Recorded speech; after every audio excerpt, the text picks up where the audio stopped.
Welcome everyone to How to Manage Imposter Syndrome.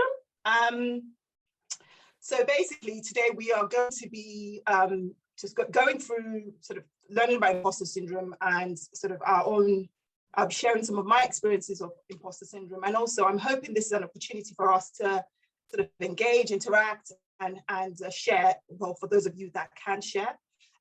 So I'm just going to kick off really. So if you can see on this slide that each of these characters, let's say, all have that sort of face. Sort of they're holding a face or mask, I should say, and that's kind of representative of sort of the whole imposter. And for those of you who are probably wondering why imposter spelled I-M-P-O-S-T-O-R as opposed to I-M-P-O-S-T-E-R. I actually don't know. I think there's a sort of difference between some people call it imposter, some people call it imposter, but yeah, I think it's the difference. But in terms of we're talking about the syndrome, the signs, how you can identify it, and you can at the end also overcome it, manage it. So yes, I'll kick off. So I've got here a definition of imposter syndrome. So imposter syndrome, as it says here, is basically the experience of feeling like a fraud. The fear that you are finally going to be found out for not being anywhere as good or competent or intelligent as you think. So the key things here from this definition is all around being found out and has a lot to do with competence and your adequacy and your abilities. And for those of you who probably some of you may know that I'm also a psychotherapist, and a lot of the work that I do is mostly with women. And I would be really keen from this conversation to learn more in terms of how men view or feel about imposter syndrome, or if it's something they experience, because the research shows that more women sort of experience it more than men. And it was interesting because I was speaking to my husband yesterday, who actually wanted to be on the call, and he was like, "Do you expect imposter syndrome?" And he was like, "Yeah, of course." So I think that whilst obviously as a mixed group, it's very important for us to, whilst my experience is more with women, but it would be good to sort of get some sense on how it affects men as well. So on this screen, basically it's an overview of what imposter syndrome looks like. So some of the questions are similar to the poll that you answered just now. Without me going through the list, just take the time to read through, but of course you will get this deck as well. But the key things are, and I think the key things are just all around how the person feels about themselves, you know, like focusing solely on your mistakes, focusing solely on the things that went wrong rather than the things that went right. And the key one here is that it's a persistent feeling of never feeling like you're enough, like no matter how you try or how hard you work, that for some reason you're just not able to sort of meet the mark. And it's an ongoing feeling. And I find that, I mean, in terms of how someone can say, yes, I am experiencing imposter syndrome, or I suffer from imposter syndrome. It's usually, you can't just pick one thing. It's usually like looking through this list. If you're able to tick, so as you're looking through the list, kind of think of which ones do you identify with, and also if the list is quite high and if you've got more ticks, then chances are that okay, something you are probably experiencing. But I usually find in my work that for people who really have suffer extremely imposter syndrome, that they tend to have a lot of these sort of signs, basically, or symptoms. And something I didn't share, that I didn't say, was it'd be good for us to either make notes if there's anything that you really question, you really want to ask. Obviously, because I can't see anyone else and your cameras are off, maybe just make a note, and then once we finish, we can have a conversation about it. So yes, in terms of the stats, I looked into, I was interested in what that looks like in the UK, because I found a lot of research comes from the States. And also I was looking for something more recent. And last year, the UK, there was a survey done by H News in May 2021, and it actually said that 85% of UK professionals suffer from imposter syndrome, and 90% women, 80% men. And one of the things that this survey highlighted was the need for more conversation on imposter syndrome at work, because I think it's something that is very hidden. We don't always talk about it, which is why I'm very happy that this is something that before I even joined SAB had said, look, this is something I would like to run as a team, because I think we don't talk enough about it, and it's important in order for us to be focused on our growth and development as professionals. And it's important that we have the conversation. And there's a study by a US psychology research team, and this is on the right. You can see here, it's basically talks about the fact that that feeling, that imposter feeling, is actually quite common among successful individuals. So actually, the people who suffer most of it are people who, well, at least on the outside to everyone else, they are either in very high-powered jobs or in jobs that you and I would look at and think, wow, this person is doing great. They're either, and usually actually people who are talented, but people themselves don't feel that, and they feel like they're not quite doing enough.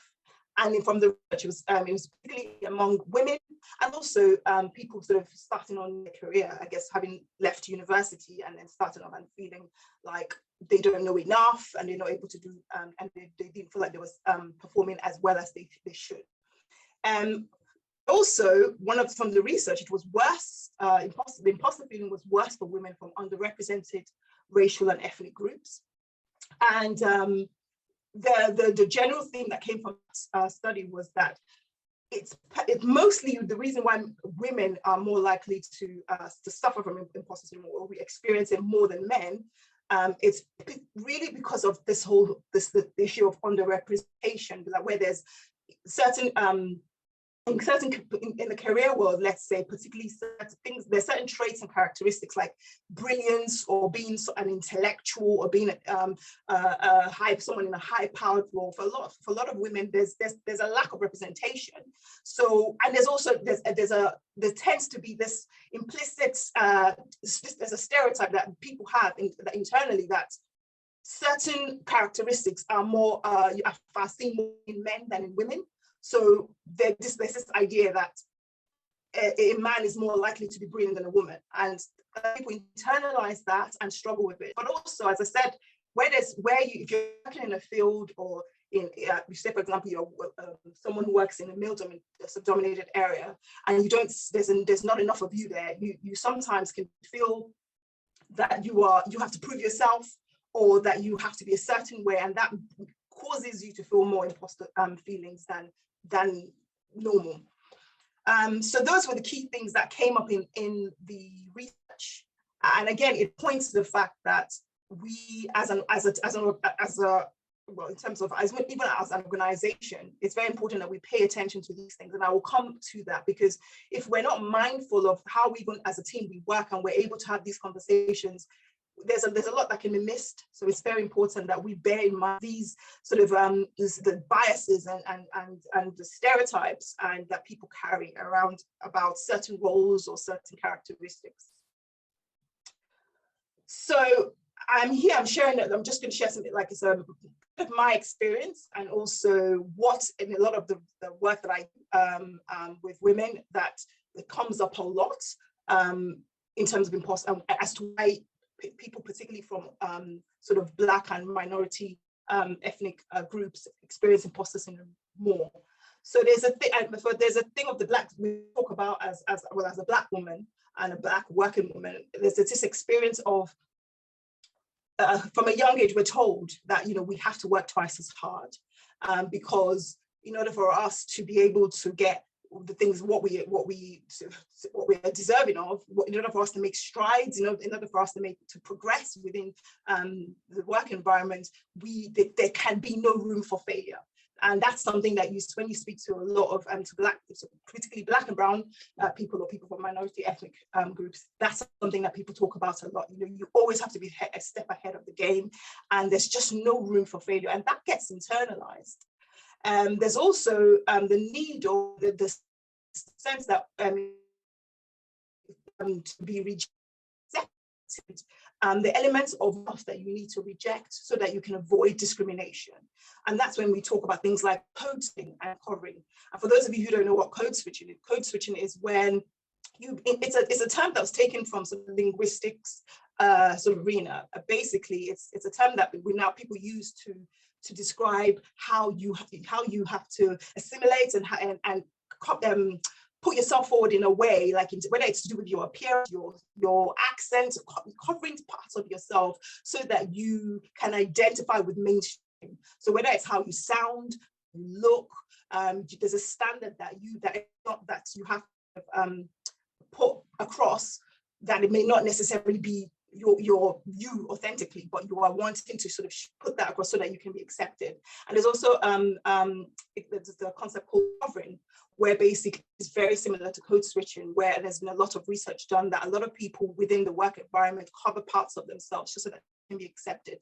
So there's that fear again, that if people really know that I'm not like this because you're not being your authentic self, then there becomes a fear of, will I be accepted? Will I be found out? And things like that. The image is there's a concept or a thing called the poster child, the black or brown poster child. And what that means is basically where you're in an environment where you're the odd, not odd one out, but you're an other. So basically, there's not many of you. There may be just one of you, whether it's as a Black person or as a woman. You then have this need to want to, like, you're representing the whole group that you are part of. And then there's this feeling that you need to work extra hard in order for you to be accepted, but you feel you are the anomaly. So these are kinds of things that can then sort of exacerbate these feelings of imposter syndrome within people, if that makes sense. But having said that, I mean, I wanted to touch very quickly on something called the inner critic, because as having said all this, what does happen as a result of us from a young age, as a result of these experiences that we have, there's this thing called the inner critic, basically, which is the part of us that the things we analyze, about ourselves based on how we're raised, based on how the environment we're in. And as it says here, the inner critic is a well-formed pattern of destructive thoughts, belief, and attitudes towards ourselves and others. And basically, it's something the inner critic or the critical inner voice, and it's basically something within us that basically tries to stop us from being true to ourselves and wants to us to be a particular kind of way, and whether it's as a way of stopping us from being rejected, or as a way of ensuring that we're conforming, or as a way of ensuring that we're perfect, that's what the inner critic has to do to us. Research shows that there is strong associations between the person who has a strong inner critic and also really strong suffers strongly from imposter syndrome.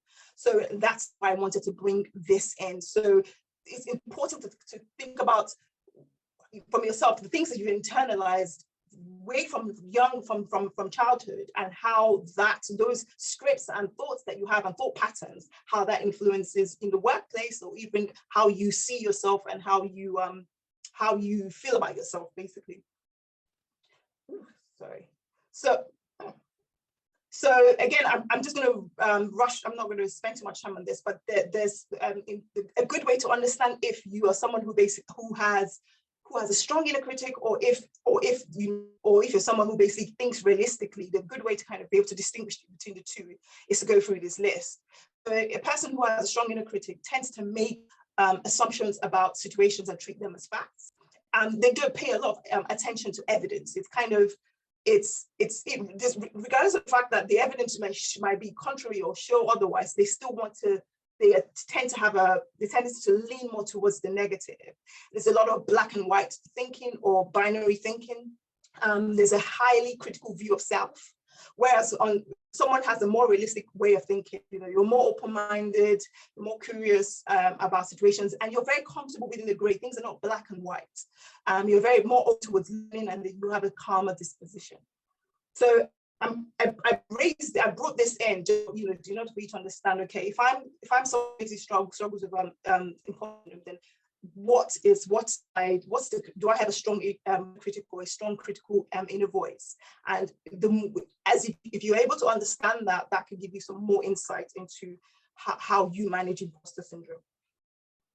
So having said all that, this slide just talks about the fact that in the mind of someone who struggles with imposter syndrome is if you look at the first there's the contrast between what the person thinks that they know compared to what they think other people know, and like what you think you know is so much smaller compared to what you think everyone else out there knows. But the reality is that what you know and what other people know are, you know, there's a good you know just as much as other people mostly, and that there's a good balance. So if you can bear that in mind, that what you think and what the reality is usually very different, that may be helpful. So here, in summary, imposter syndrome is basically your inner critic on steroids. So if you're struggling with imposter syndrome, then you're saying, that means I have a strong inner critic, and then have to start looking at how I process thoughts, how I process feelings about myself, and how my general outlook on life.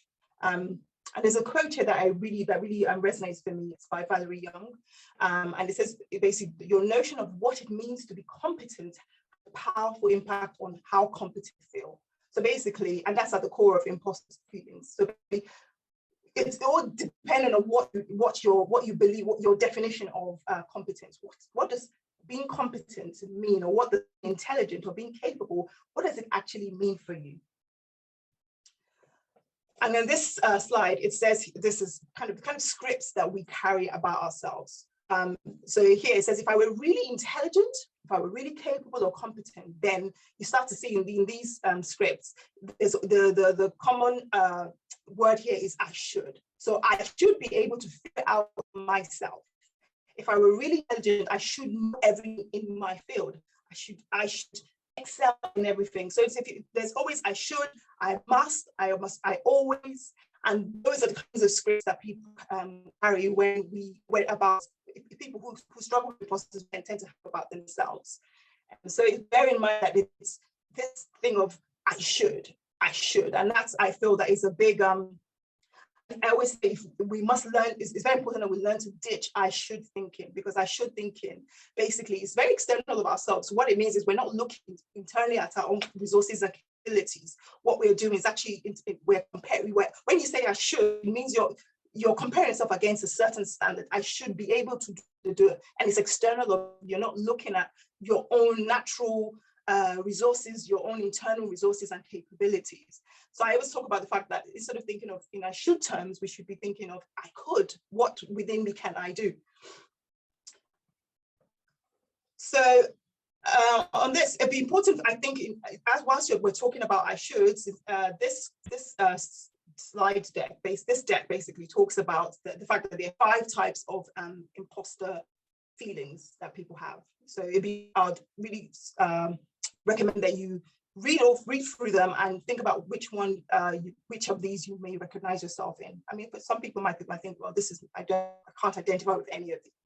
There's a perfectionist, and the perfectionist always thinks that everything they do must be sort of A+. You know, you have to be perfect in how you deliver and how you perform, and there's no room for error. And the expert thinks, you know, that, well, if I was really smart, then I should already know everything that I need to know on this. And there's the soloist that basically says, you know, for me, for the soloist, it's all about how the competence is very much associated with how well they can do things on their own.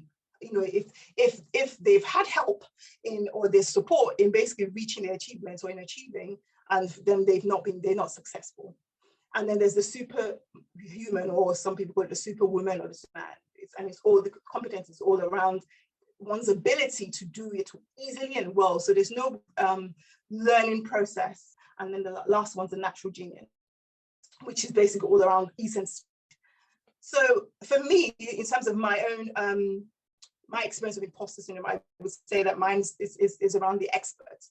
There's a part of me that believes I should know things, and I should know, that if I don't know enough, then I'm failing. And that's something that has been a real struggle for me. And on my journey, I've, coaching and therapy, just to be able to know that, I know enough, and be comfortable with knowing that, I don't have to know everything. And I'll share my own, even recent experiences. I joined Built Idea, and how that, kind of again came up for me, and it was something that I really struggled with. But before I share that, I noticed again, I was trying to kind of spot in my family which of us, if there's any of us, if I could recognize my daughter or my husband in any of these sort of characters. So, for example, the perfectionist is one that I noticed that my daughter tends to have. So she will, for example, she has this idea, and I think that this is a lot to do with sort of modern age of YouTube, where we're seeing young people and they're not having this, I guess, microwave instant idea that things should happen so quickly. Because you go on YouTube and you decide that, okay, I want to watch someone, I want to learn how to, for example, my daughter decided that she wanted to learn how to, and went to YouTube and then watched this person, and decided that after doing that, she should be able to knit perfect. And there's this, what I'm starting to see, particularly working with young people or the younger generation, is there's not a lot of room for learning. It's like everything I should be able to do this now. It shouldn't take me long to be able to do this. If it's taking me this long, then I'm failing. And that's something that I'm starting to work with her on, that there is a process of learning, and it's all about excellence, being able to differentiate between perfectionism and excellence. Excellence is about the journey. Excellence is about, making,